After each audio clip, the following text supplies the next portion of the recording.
Namdirina amponja vonjamaika avokoa ireo voapanga niakatra teny anivony tendro miady amin'ny kolokolo anatiny ilay raharaha boinina 777 sivina lefa ny avaradrano 110 eny Antanimora roeny tsy afary iray vehivavy any Manjakandrinina mavesatra ny fiapangana ireo voaroiroy toy ny fanozongozonana fiandrianam-pirenena fanapara-pahefana famontsim-bola fisandohan'andraikitra kolikoly osika ary fika ambanan-jiolahy. Olana ho an'ny ankamaroany antoko politika eto Madagasikara amin'izao ny fijoroana amin'ny foto-kevitra nananganana ny antoko tany am-piandohana ho ny filohan'ny antoko isika mpandresy lasa manosika na manindraindra olona amin'ny sehatra politika sisa ireo antoko politika ka mahatonga fiovaovana antoko mila verina sy amafisina ny fampianarana sy fanajana ny foto-kevitra ijoroany antoko politika satria manana anjara betsaka fampandrosoana ho irazafy mandihy ritsa. Nanome feptaona 27 ora nanomboka omaly hiamoany ireo namany ireo mpianatra amin'ny université ny Barikady Toamasina nampiakapeo izy ireo manoloana ny fampidirana ponza ireo mpianatra miisa 9 voasambotra mahakasika ny fidinana an-dalambe nataon'ny mpianatra tany an-toerana ny talatalasa teo. Ametraka tantara ny birao vaovao ho tarafin'ny aoriny ny birao ny fiteam ho ny filo vaovao ny fikambanana Tilobert Milavonjy tanjona hiarama ny olana sedray ny fikambanana fitea amin'ny faritra rehetra manerana nosy ny antso fiara-miasa fifamelana fifandeferana ho tombontso ny faritra Androy ny filo vaovao. Manatra ny araba indray tompolasy tompivavy tonga soa anatin'izao fotoana ny fampahalalam-baovao izao manasantsika anaraka izany hatramin'ny farany. Nampidina ponja vonjamaika avokoa ireo voapanga niakatra teny anivony tendro miady amin'ny kolokolo anatiny ilay raharaha boinina 777 sivy nalefany amin'ny fonjana varadrano 110 eny Tamora roa eny Tsiafa ary iray vehivavy any Manjakandrina mavesatra ny fiapangana ireo voaroiroy ireo toy ny fanozongozonana ny fiandrianam-pirenena fanapara-pahefana famontsim-bola fisandohan'andraikitra kolikoly osika ary fika ambanan-jiolahy nandritra ny fiekekeloka ireo voaroiroy no nilazany fa tsy misy tompon'andraikitra avy ao anatin'ny fahefanam-panatanteraka ao anatin'ny tsiraray tsisy androany atoandro moa avy any farana ny fanadiadiana ireo voaroiroy miisa 20 ireo teny amin'ny fampanoavana ny tendro miady amin'ny kolikoly rehefa nanomboka omaly alina izany. Zakandriamahery Marcelin Andriamboavonjy no mitatrantsika ny Tsipriam-baovao.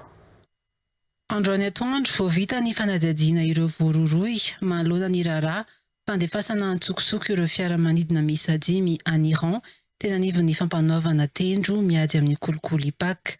Olona 23 no niatrika fanadihadiana teny amin'ny fampanaovana ka nidoboka amponja vonjamaika avokoa izy ireo. Misy olona 9 hafa mbola karohina. Mavesatra ny fampiangana ireo voaroiroy amin'ny raharaha Boeing 777 anisan'izany ny fanararaota-pahefana fisandohana andraikitra, kolikoly, famontsim-bola, tafiditra ao ny mpiasa sy mpitantana ao amin'ny aviation civile de Madagascar, vahiny indiana avy amin'ny Udan Aviation ary koa orinasa sy mpiasa eto an-toerana. Ny fiapangana izy ireo dia somary mavesatra ihany. Misy ny kolikoly, ny fanararaota-pahefana, ny fanotoinana anatiny ny filaminana anatiny eto amin'ny firenena, misy ihany koa ny fikambanan-jiolahy, ny fanafenana olon-dratsy, ny fisandohana titra ary ihany koa ny fanaovana concussion. Efa nisy tamin'ireo voaheloka no efa niaiky ny eloka vitany ary nilaza tamin'ny Antsipria ny zavatra nataony nanona ihany koa ireo niray tsy kombakomba aminy tamin'izany namaran'izy ireo nefa fa tsy misy mpitondra fanjakana tafiditra amin'ny tsirarahaty.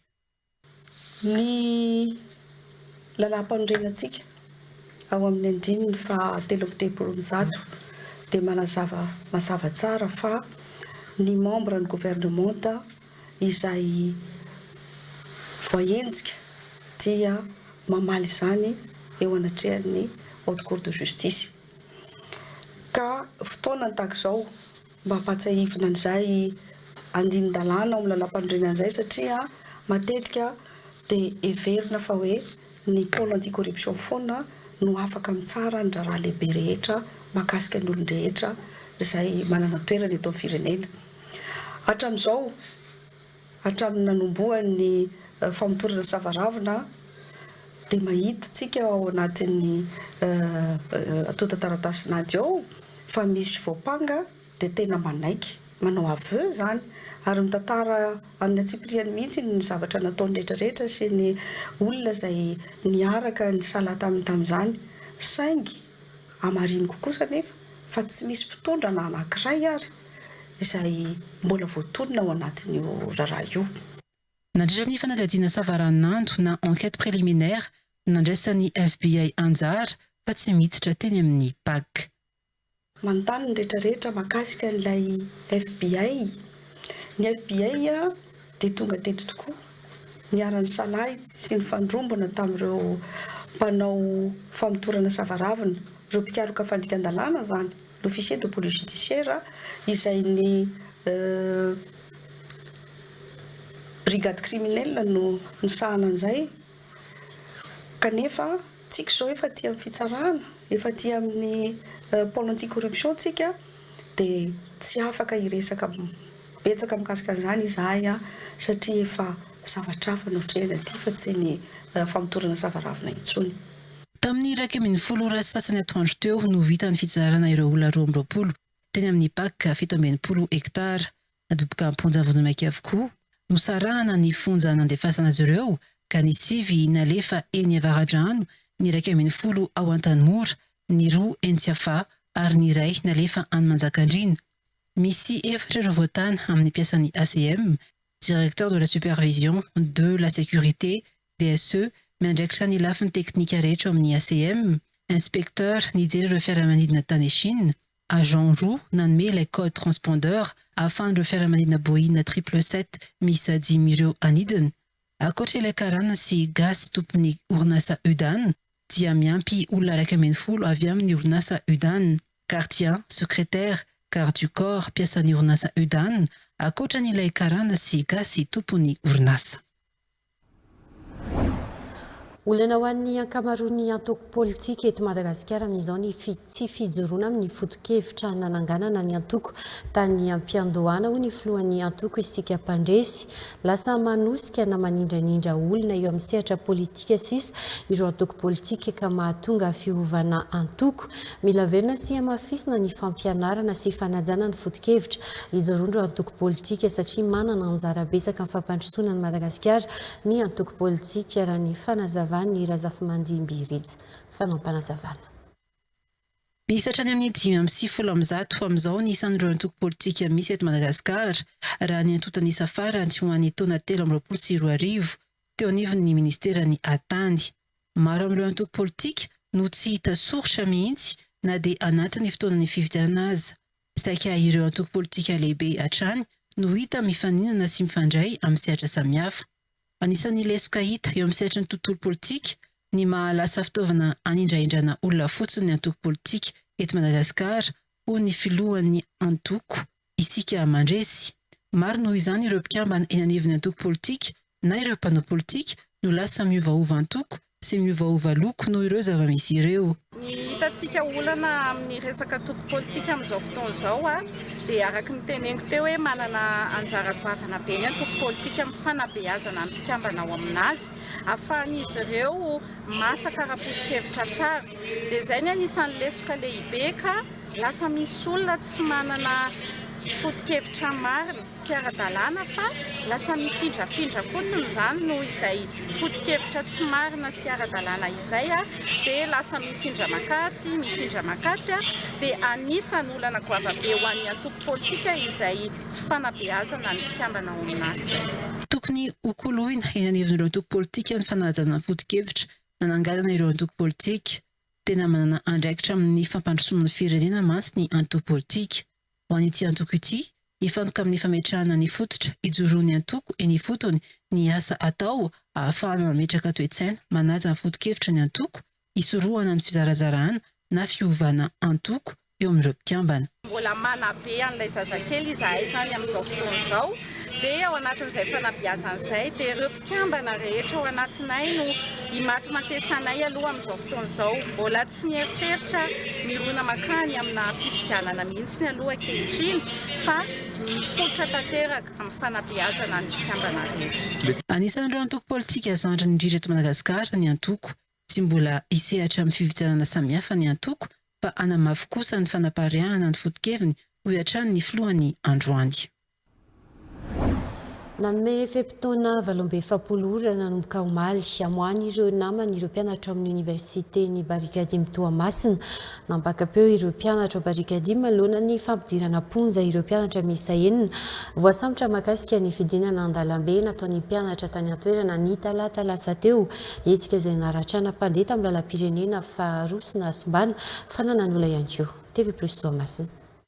Nanatanteraka dia be ampiramina tao amin'ny fatriny universitény Toamasina omaly ireo mpianatra ho fiarahamentana manoloana ny fisamborana mpianatra enina taorian'ny fidinana an-dalambe vokatry ny fatapahan-jiro ny talata lasa teo. Tsy anisany mpitarika fitokonana ireo mpianatra enina nosamborana hoy ireo mpianatra. Maro mantsy ireo mpanararoatra amin'ny tranga tahaka ireny fa tsy voatery mpianatra ireo izay nanimba fananan'olona sy nitarika tamin'ny faharatrana mpandeha iray nandritra ny hoetsika io mangataka ny amoahana ireo mpianatra voafonja ireo mpianatra eto amin'ny universitény Barikadimy nanome fepitona valambe fapolora farafatarary amitsorana ireo namany ireo mpianatra. Ny mpianatra dia manao azy hoe menaka mandry dia contraire an'izay zany ny hitantsika rehefa finirena anankiray sozasy solona filazana zareo azy hoe menaka madio asa vai kely izy fa ohatran'izao zany a dia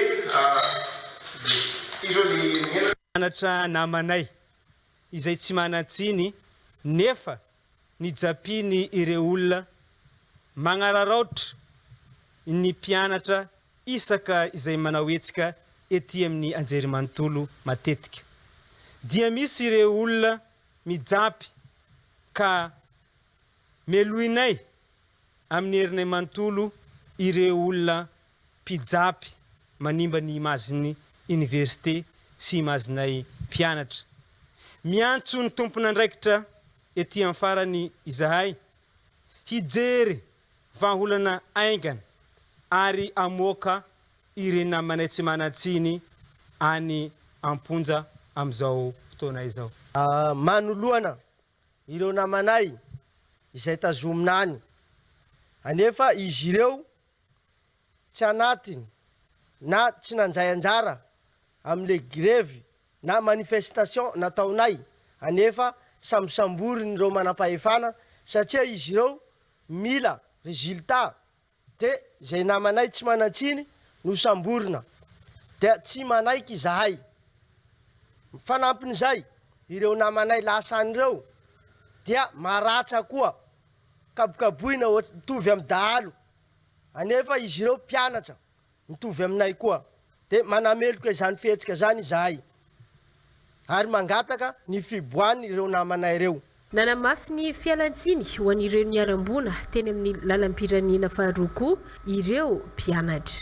Izahay tsy manameloka ny mpianatra anay ny grevy fa manameloka an'le navoatorakolona na zahay ary efa nifinanay zany na ny tenanay zao efa avy tagny tamin'le olona tagny tony anjara birikinay nifona nanoloana ny inona ty le olona voaratra eto ndray ary dia mbola manentana ihany mangaro fangatana aminareo mpitondram-panjakana avao vahoakanay tsy taminany navoatoraka anjare igny le olona re voasambotra le version jiaby ana amin'ny Facebook regny tsy marina regny. Efa nisy kosa ny fionana teo amin'ny tompona ndraiky mpanjakana eto Toamasina sy ireo solon-tena ny mpianatra avy ao Barikadimy androany ariva teo.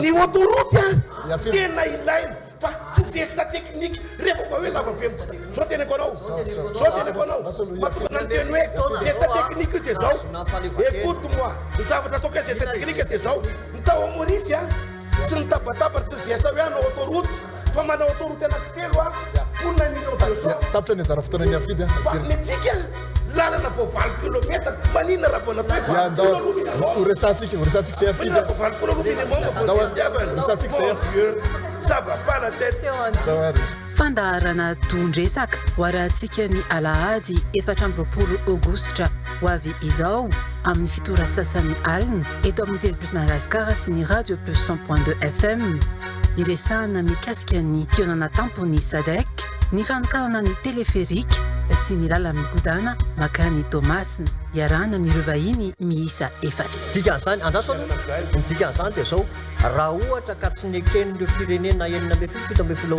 eo anivon'ny Sadek ny andraisa Madagasikara ny fivimbeny Sadek iny tsy azona teto Madagasikara iny tiako tenena misy fampifezana ao araka ny teninao fa itsika aza lalovana amin'ny kisarisary teny le izy hoe tenao zany samy teny fa tsy voninahitra ao Madagasikara zany nanaovana le Sadeka teto ny zava tsy nahazo voninahitra be ao Madagasikara ary raha ohatra za ino moa ny voninahitra azo Madagasikara zao ateneko aminao tsy ilanao kisarisary concrètement tena zao tafaresaka tamin'ny prime ministre aloha zao raha nitsidika teny amin'ny bazary Sadek izy teny amin'ny anara dia ozy izy tena aibe zao le Madagasikara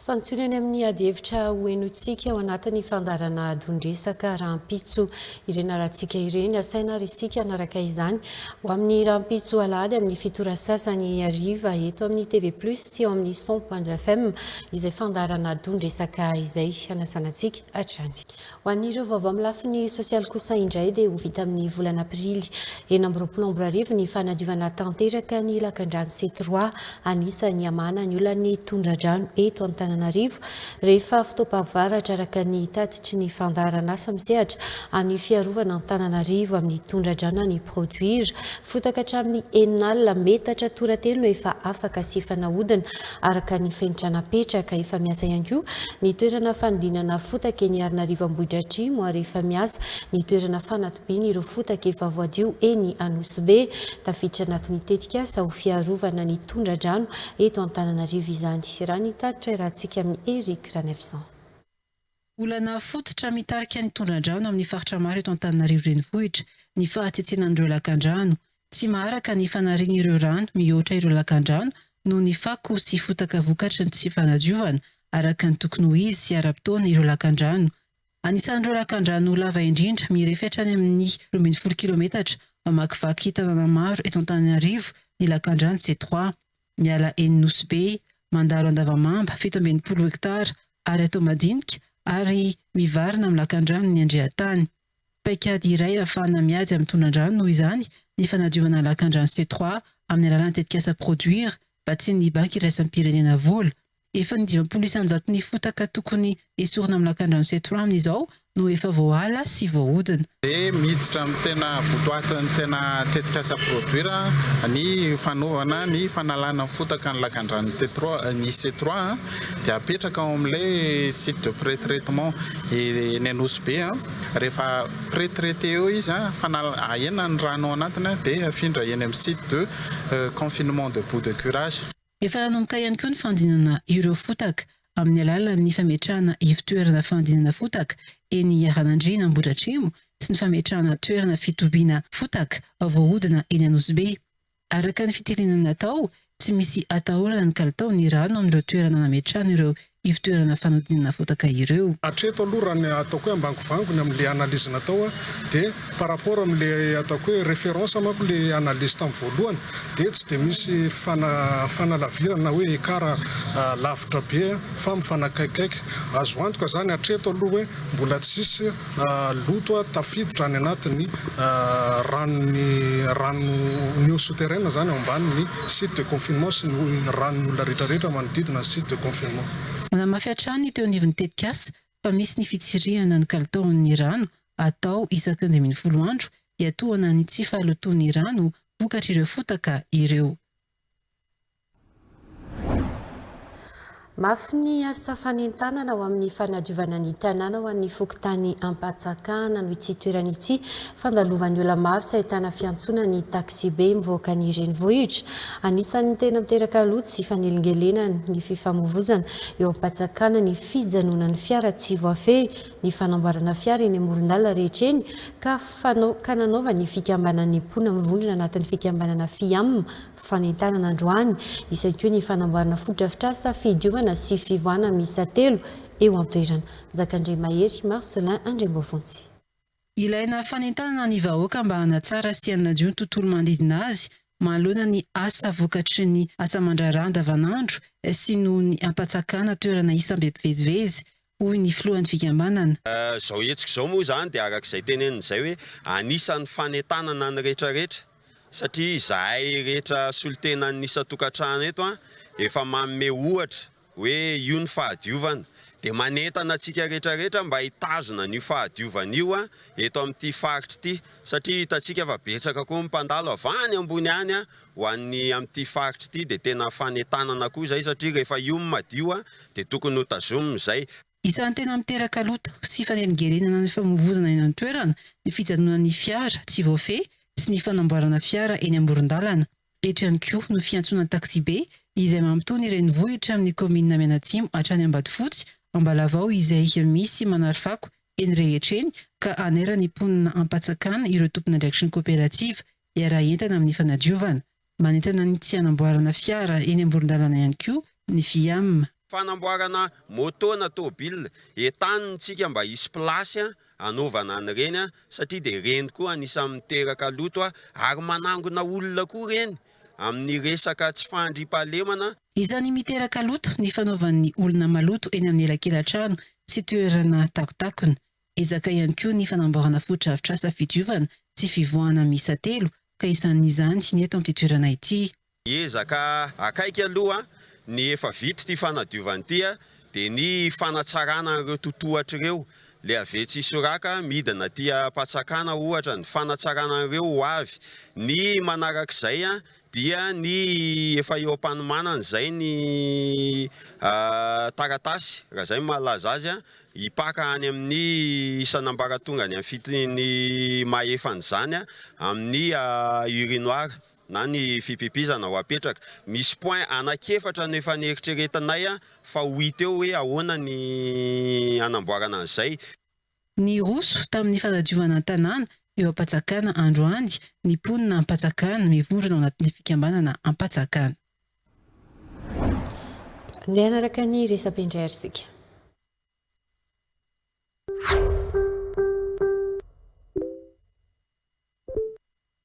Ny pejy vaovao malaza ofisialy mampafantatra sy paroa ny angavo chambre fa tsy tafody tamina bandy iray nangalatra 3 millions d'ariary. Tomasina avy tany amin'ny diskoteka iray ao Bazary be laza izy roa vavy fa tsy matokana mody dia natory tamin'ny chambre an'ity lehilahy tao amin'ny hôtel vers 2h du matin. Tafantry ilay lehilahy nalain'izy ireo ny vola 3 millions d'ariary tao anaty sachet mainty anaty saka. Ny saka sy ny ordinateur portable tsy noentiny. Azo caméra somatsara ary hitatare somatsara izy ireo mivoaka sy miditra ny hôtely. Miantso azy ireo ilay hôtely sy ilay olona tompon'ny vola mba hamerin'ilay vola. Meloan'ny fitoriana mitondra makany amin'ny famoahana video recherche misy sary misy tarinareo. Ny pejy basetifikaavana mampafantatra matin'ity fiteny ilay ramatoa rehefa avy niady mivady. Nisy famalina teo amin'izy mivady ka rehefa lasa ny antsena ilay vadiny dia nalainy ny basin-drafozany ka nitifitena teo amin'ny firifana izy. Misokatra amin'ny fanadihadiana momba ity tranga mampalahelo tany Beazomaty Akandreo ity isan'ny adihadiana ny tompom-basy. Ny pejy basetifikaavana mampafantatra zazavavy kely nalatsaky ny reniny tao Angabone Sonerano Vongo. Voafelamba ny tendany melange kely rehefa napikarina avy tao amin'ny WC izay nandatsahana azy. Laza fa andeha WC ny reniny tamin'ny 10 maraina. Mody nilaza tamin'ireo ankizy miisa 5 mijery tele tao ambadika izy hoe mba jerijereo zaza matory ambony fandrina io. Rehefa miverina avy tany amin'ny WC ikalo zafy Leticia 2 taona ren'ilay zaza dia nilaza fa tsy eo imelansi kely vory ireo manodidina niaraka tamin'ny lehiben'ny fokotany andatsadrana sy ny mpitandro ny filaminana nanao ny fitadiavan'ilay zaza ny fijerevana tao anaty veseny va olana natao farany rehefa avy nitsirika tany amin'ny manodidina ka zao hita tao ilay zaza tokony tamin'ny 12 ratoandro ny 12 aogositra 2024 rehefa natao ny fanadihadiana lalina sy ny famitorana dia ny reniny ihany no naiky fa navita namono raha tonga teny amin'ny biro mpitandro ny filaminana ary atolotra amin'ny fitsarana ao fenareo vatsinanana ny raharaha.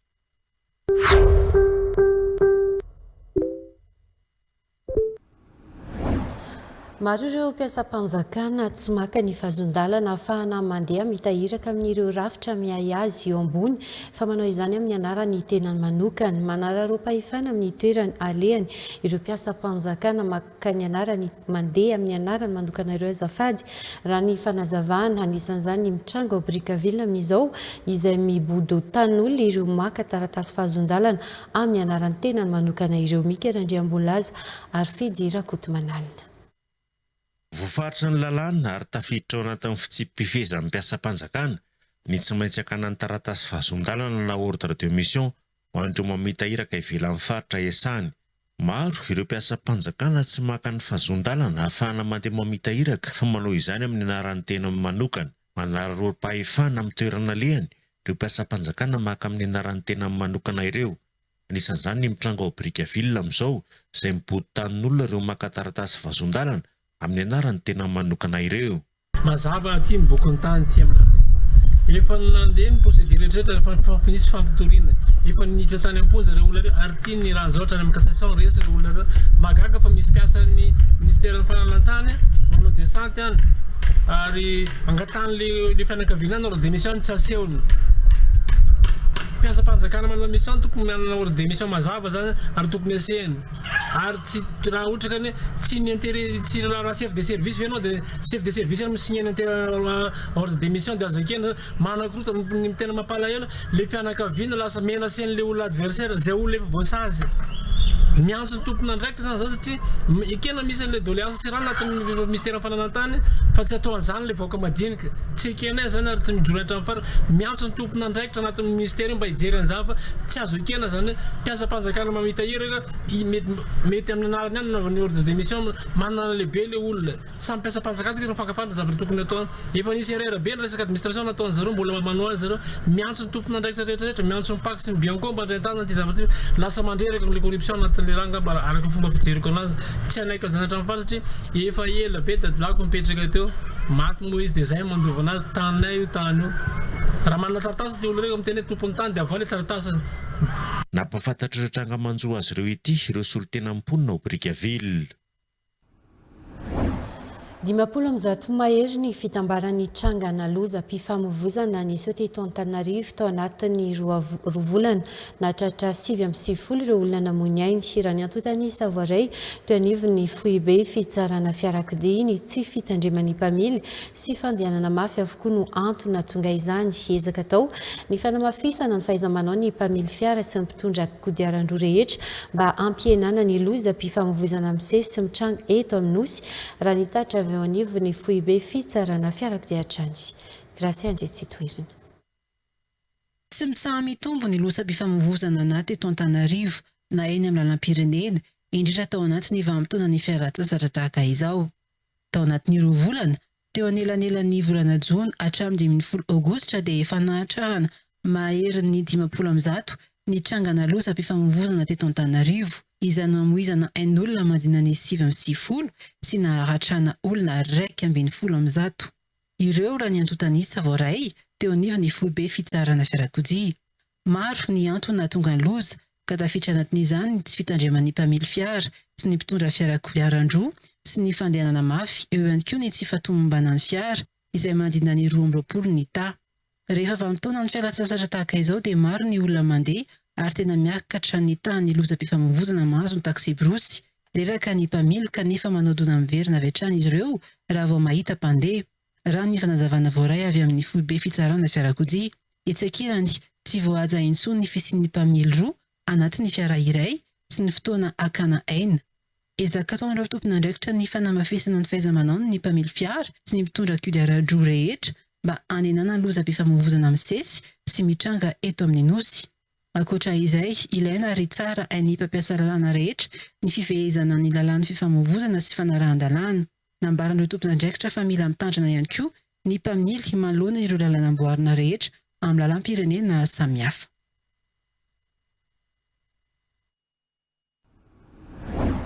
Fa manodidina ny 100 hatramin'ny 500 litatra isan'ora ny solika mihodina amin'ny fampandehanana ny zotra-taribia hoy ny sekretera-panjakana miandidi ny tanàna vaovao sy ny toeram-ponenana ny fiantsonana eo Anosy Akorondrano ary Antsonjombe dia miankina amin'ny générateur lehibe raha somary kely kosa ny amin'ireo fiantsonana hafa fa maro ireo mangataka ny ampitomboana ny ora fisika fa ny zotra-taribia tsy natao ampihodina 10 isan'andro ny zotra-taribia nefa ny groupe électrogène fa vahaolana vonjimaika entitra nazavana ny vahoaka fotsiny izany hoy hatrany ny eo anivony SONVH. Gracia Andriatsy toerina Ivrasata. Miovaova arakaraka ny heriny ny fandaniana solika amin'ireo vondrona mpamokatra herinaratra amin'ny fitaterana an-taribia. Amin'ny ankabeny eo anelanelan'ny 100 hatramin'ny 510 litatra isan'ora no lany ho sekretera-panjakana miadidina ny tanàna vaovao sy ny toeram-ponenana. Miantehatra amin'ny générateur lehibe ny gara lehibe eny Anosy Akorondrano ary Antsonjombe raha générateur kely kokoa kosa no mamatsy ny gara hafa. Manamafy ny manam-pahefana fa vahaolana vonjimaika fotsiny izany satria raha ny tena izy dia natao hiasa amin'ny herinaratra ny zotran-taribia. Arakaraka ny puissance na ny tanjany no fetrana gasoil lany koa. Io misy groupe lehibe ao satria afaka ino mihitsy ny antsika teto ho an'ny gara anankitelo zany Anosy Akorondrano fitaratra sy la collision reo misy any motera ngeza be. Reo dia manana groupe tena afaka manotona izay misy antsika amin'izao io. Dia misy indray ilay gara aminy manana groupe hafa indray izy ahafahany miasa sy manome herinaratra ho an'ireo fitaovana izay miasa ao. Dia tsy mitovy ny consommation an'ireo fa amoyenne reny consommation reny antsika misy groupe mety mihinana 150 litres par heure mety misy 100 litres par heure anatin'izay. Ka ny kajy ankapobeny io zany dia tsy natao ahodina groupe ny TPC fa herinaratra. Zay dia zany ametraka batery tsika, ametraka parc solaire dia manao ligne manokana mihitsy mikasika an'izay. Fa no isika hoe misy manazavana an'io dia mampiasa groupe tsika. Zay koa ny antony mahatonga an'ilay hoe amin'ny ampahany ferana aloha ny fomba essence satria ny groupe tsy natao hiasa mandritsy ny atiny 10 isan'andro. Tsy izay. Maloana ireo olona manao kajikajy mahakasika ny tombony azo amin'ny zotran-taribia kosa dia nilaza ny sekretera-panjakana amin'sahana ny tanàna vaovao sy ny toeram-ponenana fa andraikitry ny fanjakana ny mametraka fitaterana ary tsy hita tombontsoa no atao fa hanome fahafaham-po ho an'ny ampiasa azy. Rehefa manao fitaovam-pitaterana ho an'ny be sy ny maro transport public dia tsy voatery ilay tombontsoa no raisina. Sara izay izy dia sehatra tsy miankina no manao azy. Ohatra hoe potisy na sotrance rehefa mahafaty atoka azy io dia tsy ho ataony. Fa rehefa ny fanjakana no manao azy dia tsy hitady tombontsoa no atao. Fa hitady ny tanjona dia hanao izay fahafapo ny olona mampiasa azy. Zay ny zavatra lehibe indrindra ho antsika.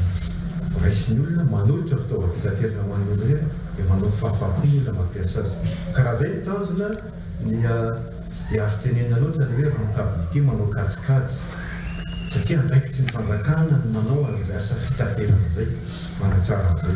Ohatr'izay daholo ny ametraka tantara ho tarafin'ny aoriana ny Brony Fitea hoy ny filoha vaovao ny fikambanana Philobert Milavonjy Androany tanjona ny aramany olana sedra ny fikambanana Fitea amin'ny faritra manerana ny Nosy ny antso fiara-miasa fifamelana fifandeferana ho tombontsoa ny faritra Androy ny filoha vaovao nandritra ny famindrampita-tanana teo amin'ny filoha ny fikambanana teraka Androy eto Madagasikara teo aloha Ladislas Adrien Rakotondrazakanjaka André Mahery sy Marcelin André Mboavonjy.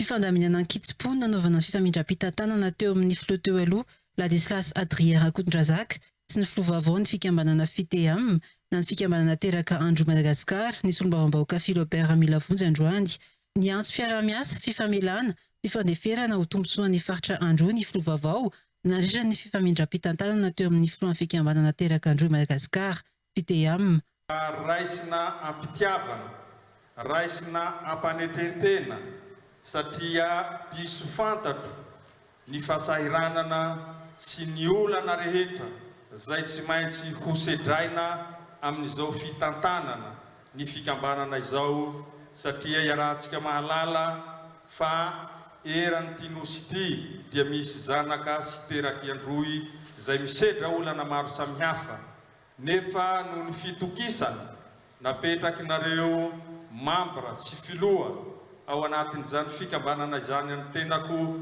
dia midika sahady fa manana pahatokisana ianareo ary zaho koa tsy zanakompy ampianaron-domano fa mahalala ny ataoko amin'ny fomba hitantanana an'ity fikambanana. Nisorana ny fikambanana ny filoha aloha Adrien Ladislas Adrien Rakotondrazaka ary namafy ny laharam-pameana ho an'ny FITEAM dia ny fanabeazany fifamelana fitandrona ny tany-tandalana izay nanao ratsy tokony ho tsaraina fa tsy vonoina. Tonga nanatrika ny fifamindram-pahefana Latimers Rangers ary nitondra fanazavana mikasika ny fiainana sy ny olana sedrain'ny foko Antandroy. Isan'izany ny fomba amam-panao nolovaina avy amin'ny razana rehefa tonga any an-tanolona ka miteraka disadisa. Matetika moa mandeha be dia be ity foko Antandroy ity hitady ny vola.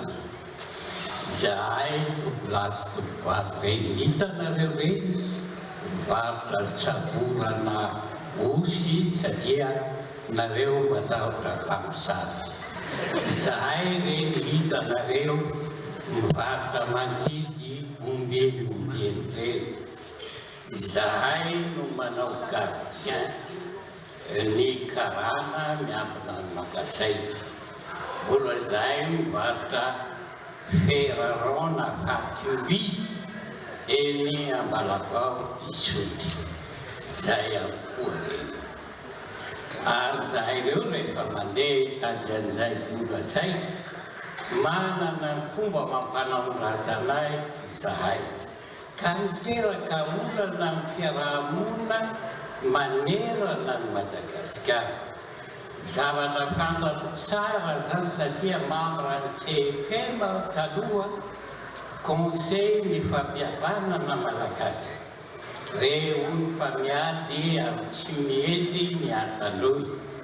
Satria zahay koa moa manana ny fahasoanay rehefa tonga any an-tan'olona le fomba mampanao nay any amin'ny tany miabianay ny tadiavinay hampiharina any amin'ny tanin'olona.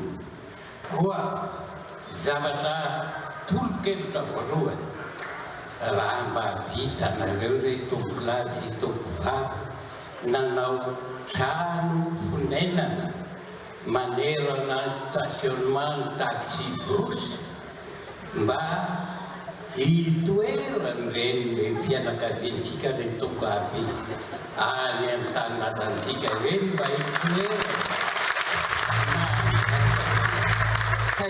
Manatrika ny fifamindram-pahefana ny filohan'ny antemeram-pirenena Tokely Justin. Manaraka ireo vaovao tapatapandray aloha isika. Sakanatsy ahafahan'ireo mpanoratra boky mamoaka ny sanganasiny amin'izao fotoan'izao ny tsy fampin'ny oentinmanana raha ny nambaran'ny mpanoratra iray. Azo atao tsara nefa ny miala amin'izany sakana izany raha ny nambarany. Tsy voatery andro ny oentinmanana ireo mpanoratra na mpamorona sanganasa fa mila miainga amin'ny tsy misy aloha. Ampifandraisana amin'ny vanim-potoana ankehitriny ny sanganasa hisariana ny mpanjifa ankafy. Za zany vao naheno aloha hoe misy mpanoratra malagasy zany hoe mpanoratra ohatra hoe boky hoe fantaisie dia gaga hoe ay ve misy zany e. Sady mbola tsy naheno mihitsy zany hoe mpanoratra malagasy manoratra boky fantaisie dia tena liana zany hoe andeha mba hijery hoe ohatry ny ahoana zany. Dia teo dia taraiky teo moa fa mahafinaritra zany le izy ary za manokana zany anisan'le tiako amin'le karazana boky tiako mihitsy le hoe fantaisie misy je passionnant be le tantara anatin'le izy vao mamaky chapitre premier anao dia ohatran'ny hoe te hanomeny amin'ilay fandroany en fait de soirée ngamba namitako an'le izy satria tena oa be. Ifankafizan'ny mpanjifa ny asa soratra sy ny asa famoronana io avy eo no mampidi-bola raha ny nambarany. Tena vitsy ny olona tena hoe liana amin'ilay famakiana boky fa izy io ngamba miankina amin'ny fomba fandresina lahatra foana. Tanjoko ny tamin'izany ty studio ty zany dia hoe mivarotra zavatra ivelany satria sarotsarotra kely marché zany ny malagasy dia mahaliana anazy loatra ilay boky fa rehefa tena natao ny andrana dia ohatrany hoe mba rehefa tena tsara ka ilay zavatra ataonao dia misy mamaky ihany ka ilay izy dia izay mahatonga ilay izy hoe tiako zany hoe mba mivelatra kokoa ilay marché avy eo. Fa efa misokatra ny toeram-piofanana vaovao ny Regina School etsy avaratra Tanimora ex bio 33 anisan'ny afamotarany maro ny Regina School ny fianarana mikarakara tarehy sy vatana. Maro ny fiofanana hita amin'izy ireo ary ara-panjakana ihany koa ny mari-pahaizana tolotry ny Regina School ireo mpianatra izay mivoaka ao aminy izy ireo rehefa mahavita tanteraka ny fiofanana ary afaka miditra misehatra ny asa vetrany. Tahina Rakoto Malala ambintsonandrianina. Misokatra androany eto amin'ny Maison de l'Esthétique ny Regina School. Izy io dia toerana vaovao natolotra ho an'ireo mpianatra izay mianatra ny estetika sy ny spa. Ny Regina School moa araka ny fahalalantsika anazy dia toerana anankiray ianarana ny fikolokoloana ny tarehy sy ny bika izay toerana anisany lehibe eto Madagasikara. Io toerana io dia iarahana miasa amin'ny Sotis Paris ka ny produit rehetra ampiasainao dia ny Sotis Paris. Ny ovateran'izahay satria tianay hoe anana confort kokoa ny mpianatra ary isy tolotra vaovao maro atao amin'ny Regina School. Ohatra amin'izany dia tena isy toerana ohatrany hoe any ampiasana mihitsy ireo ankizy hianatra ato. Isy cabine de soins, isy magasin Sotis izay ahafahan'ireo mpianatra tena manao pratika na technique de vente, teknika professionnelle kokoa zany hoe izay moa zany tsy mitsahatra mitady an'izay anatsara izay ananan'ny Madagasikara esthéticienne tena hoe avolenta. Marihana fa io asa io dia tena mbola be mpitady raha ireo institut lehibe na ireo hôtel lehibe eto Madagasikara dia tena hoe anisany mitrandraka azahoany ireo institut lehibe ireo izay eto amin'ny Regina School. Ny fampianarana eto dia navozina ihany koa lasa misy ny module izay ivoahana digestéticienne. Izy io na dia mbola débutant ary ny ankizy dia efa afaka mianatra an'izy io. Misy ihany koa ireo efa manana na efa mivoaka ho esthéticienne ary ka mbola te handalina kokoa momba ny soin de visage dia afaka manaraka izany fiofanana izany. Misy ihany koa ireo izay te hivoaka spa thérapeute ihany fotsiny dia afaka manaraka ny fiofanana izay azahoana certificat d'état, certificat avy any amin'ny Sotis Paris. Marihana fa ny mpianatra Regina School dia tena maro ireo institut na spa mitady anazy eto Madagasikara. Izany hoe tsy mijanona, tsy mitsahatra mihitsy izahay manome tolotr'asa an'ireo mpianatra eto ary marihana fa tsy eto Madagasikara ihany fa any ivelany ary dia misy ankizy voaray miasa somatsara raha hoe mpianatra avy ato aminay. Androany izay koa nefa dia anao atelier ny marque Sotis izay tena mampiavaka ny sekoly mba alalan'ireo mpianatra te hiofana hoe ohatrany ahoana izany produit izany tsisy atahorana ve zany ohatrany ahoana ny résultat an'izany dia tena hoe tianay ho hitan'ireo hiara-iasa aminay hiara-ianatra aminay ny tena vokatsoa entin'izany marque izany. Ny fidirana modulaire ho an'ireo ankizy te hivoaka digestéticienne dia ny 2 septembre ho avy izao maharitra 48 heures na eo amin'ny 2 volana eo monja dia efa afaka miasa ao anatin'izany sehatra izany tsika afaka hitadiavana asa tsara izany certificat izany avy eo. Izay ihany koa ny spa thérapeute dia amin'ny 2 septembre. Ny fidirana ho an'ny formation complète kosa dia amin'ny 7 octobre fianarana 3 mois izy io izay azahoantsika ny certificat d'état malagasy. Ny ahitantsika ny toerana vaovao an'ny Regina School izay atao amin'ny Maison de l'Esthétique dia aty avaratra Tanimora ex bio 33 le lalana miakatra ohatrany andeha any amin'ny Gastro Pizza iny. araka amintsika eo anatin'ity fampahalalam-baovao amin'ity arivo ity indray zareo avy amin'ny FLTC fianarana teny anglisy. Miaraka amintsika androany monsieur James Atale Général ao anivon'ny FLTC miarahaba tompoko tonga soa indray. Miarahaba anao mamtina dia miarahaba ihany koa zay manaraka ny vaovao amin'izao arivariva azy aho. Miarahaba ny monsieur Tik tompona andraikitry ny serasera sady mpampianatra eo anivon'ny FLTC tonga soa ihany koa. Miarahaba anao dia miarahaba antsika rehetra manaraka ny tokantrano any tompoko. Tondra vaovao zay isika matoa tonga eto fampahalalam-baovao mazava ho azy. Iny zay ataontsika hoe vaovao entin'ny FLTC eo amin'ny tian'io ity zay. Dia ny omeko anamako aloha zay fa izy ny tantaran'izay voalohany. Ie, ny vaovao entin'ny FLTC Madagasikara dia ny fidirana manaraka amin'ny fahasivy ny volana septambra ho avy izao. Misy tolotra izay omenay mahakasika izay sady ararotika ihany koa noho salon d'étude eo amin'ny Mahamasina dia misy anay ao amin'ny stand 21 eo mandididina 21 eo zany nareo mijerijery dia mahita nareo hoe FLTC Madagasikara zany no ao dia misy tolotra manokana amin'izay zavatra izay misy fianam-bidy tolotra ho anareo izay manao inscription eny atoerana dia manentana antsika rehetrarehetra ny ao amin'izay. Vao vita zao ny fanadinam-panjakana andrasana ohatra zao ny valin'ny fanadina baccalauréat, misy tolotra manokana avy omenareo andreo mpianatra izay ataontsika hoe nanala fanadinam-panjakana izay. Eny tompoko mahakasika ny amin'izay indrindra dia misy tolotra manokana ho an'ny ireo izay nanala BEPC na baka moa ny baka moa zany ny tena resantsika eto. Ny atao hoe fahaizana moa zany dia tsy taratasy izy io fa ny fahaizana ao anatinao. Dia fanentanana ny ho an'ny ankizy rehetrarehetra na afaka baka na tsy afaka baka dia tonga avasoa amin'ny FLTC Madagasikara. Eo Mahamasina moa zany eo amin'le nitenen'ny monsieur Tsika teo dia raha any ianao no misoratra anarana dia misy ny fianam-bidy izay atolotry ny FLTC Madagasikara ao anatin'izay. Tolotra ho an'ny ankizy ianareo izay afaka baka ihany koa dia mbola manentana ihany satria ny antony fataro tsara hoe matoa mianatra dia egal lasa no tadavina. Ny mpianatra ao amin'ny FLTC Madagasikara zay mameny assurance foana hoe tsy maintsy mahay zavatra ianao tena milahatra ohatran'izao hitantsika zao ny ao amin'ny FLTC Madagasikara na amin'ny fisoratana anarana moa dia efa hitantsika amin'ny sary zao fa ohatran'izay no amin'ny FLTC Madagasikara. Ka rehefa hianatra ianao dia aza mandany fotoana fotsiny amin'ny tsisy dikany miangavy aho ho an'ny ray aman-dreny na ho an'ny tanora taovy misy antoka ny zavatra ataonao fa tsy hoe mandeha ho aiza dia ndeha hianatra dia tsy fantatra hoe aina tsy hay. Tsika zany ao amin'ny FLTC Madagasikara dia ny méthode andragogie zany hoe tonga dia le fiainantsika ray manontolo mihitsy no ezahana ampiarina ao anatin'izay. Ka ireo mpianatra rehetrarehetra izay manana convocation dia tonga avasoa amin'ny FLTC Madagasikara fa misy ny fianam-bidy na any amin'ny birao eo atsara lalàna galerie 9 3e étage ianao no misoratra anarana dia misy ny fianam-bidy na Tamatavy Garoty be Tanamboasainka apitany Kofimanga no misy ny FLTC Madagasikara ho an'ny Tamatavy tokana ihany ho an'ny Antananarivo dia tokana ihany ho an'ny Tamatavy zay. Maro ny ataontsika hoe fampianarana teny anglisy zay amin'izao fotoan'izao inona ny ataontsika hoe mampiavaka ny FLTC eo ihany koa le hoe antoka omenareo ho an'ireo izay mianatra ao amin'ny FLTC.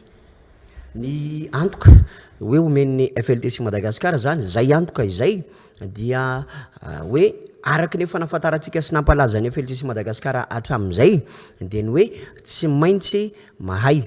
Raha hianatra amin'ny université zany isika amin'izao fotoana izao dia araky le niteneniko teo hoe tao an'ny ankizy afaka baka ianao zao afaka baka fa ny fanontaniako mahinona ianao, fanontaniako mahinona ianao dia manoloan'izay ataovy misy zavatra azo antoka rehefa hianatra ao amin'ny FLTC Madagasikara. Tsy andany vola ny ray aman-dreny ny andehananao any miangavy aza makany aloha raha ohatra zay fa raha mijerinao avonao ianao dia tonga avasoa ao amin'ny FLTC Madagasikara fa ny FLTC Madagasikara izay antoka izay dia izaho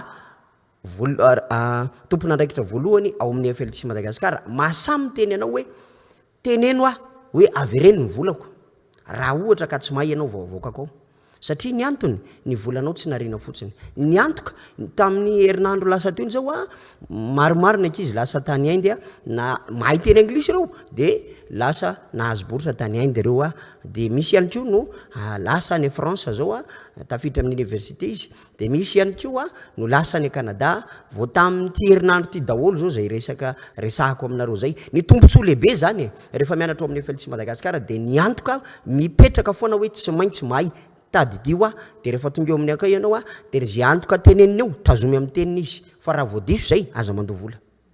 Voaresakitsika hoe mpianatra avy manala fanadinam-panjakana ohatra nisan'ny nanovana antso iza daholo ny akoatra ny mpianatra zany afaka mianatra ao anivon'ny FLTC. Maro isan-karazany moa zany ny olona hoe maniry nianatra ny teny anglisy. Tononoko manokana eto ho anareo izay anatin'ny resaka fiasana, anaty resaka asa ho amin'ny orinasa zany no tiako tsipihana manokana eto. Le anaty orinasa zany raha ohatra ka misy proposition any aminareo any dia arisoa fa vonona sy miara-miasa amin'ny orinasa rehetrarehetra ny FLTC Madagasikara makasika le olona hoe afaka mianatra indray dia olona afaka manaraka le condition aloha satria misy an'le antoka nytenen'ny monsieur Talete hoe tsy maintsy mahay rehefa mianatra amin'ny FLTC Madagasikara. Isika zany rehefa mianatra amin'ny FLTC Madagasikara dia miaina ao anatin'le teny fa tsy mianatra ilay teny. Ny tiako tenenina amin'izay dia hoe toute situation zany faut gérer ao anatin'le mianatra anglais fa tsy hoe tsy mahay tsisy tezitra rehefa miteny anglisy na hoe tsy maintsy mifantoka be foana rehefa manao pratika na hoe tsy maintsy manatrika olona zany rehefa miteny anglais fa toute situation zany gérer-na ao anatin'le anglais.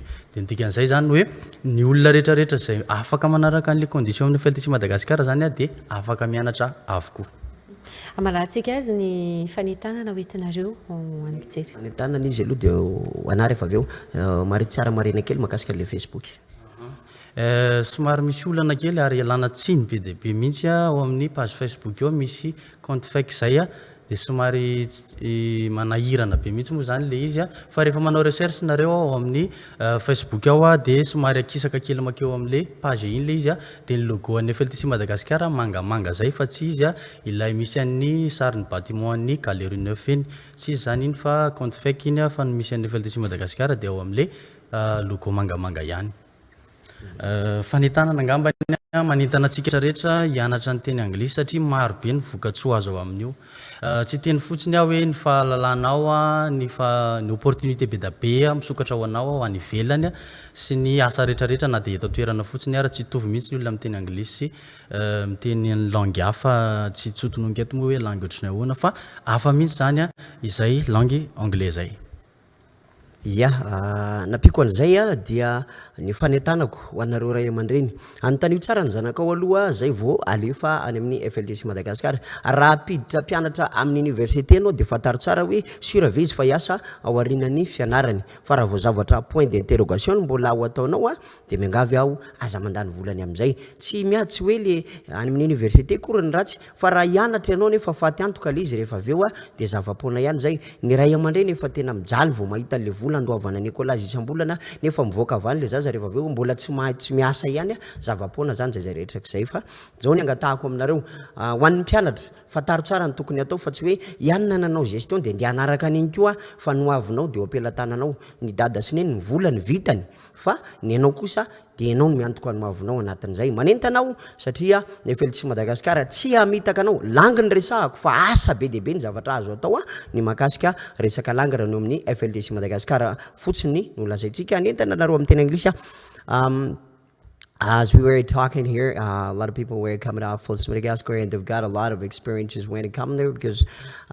for the last week, a lot of guys were going outside Madagascar and they were having some scholarship or some great work.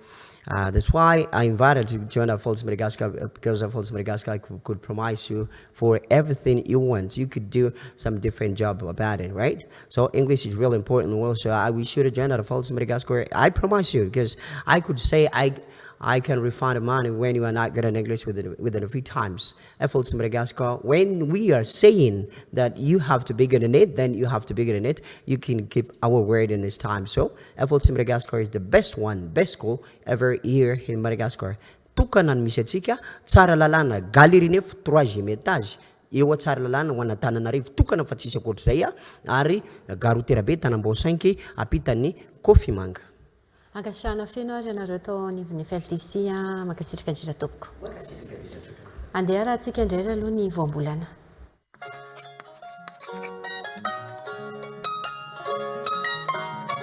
Ity indray ny voambolana izana mampiasa sy izarana milaza azy mpidoradora.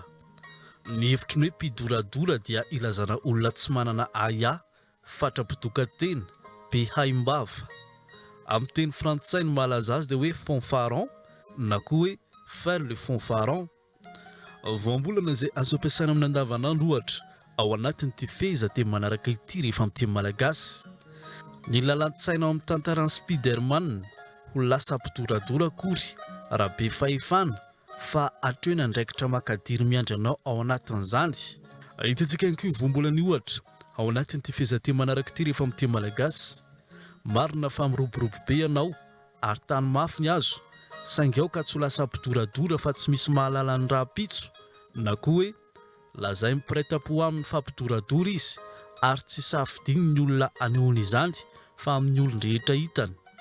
Rehefa izay ary mifantatsika dia azontsika malagasy ampiasaina amin'ny andavanandro rehefa amin'ny teny malagasy ty voambolana hoe mpidoradora ity, izay azo ilazana olona fatra-pitoka-tena araka ny tokony ampiasana azy. Sarobidy ny teny malagasy ary fahaizana mahafehy azy. TV+ Madagascar.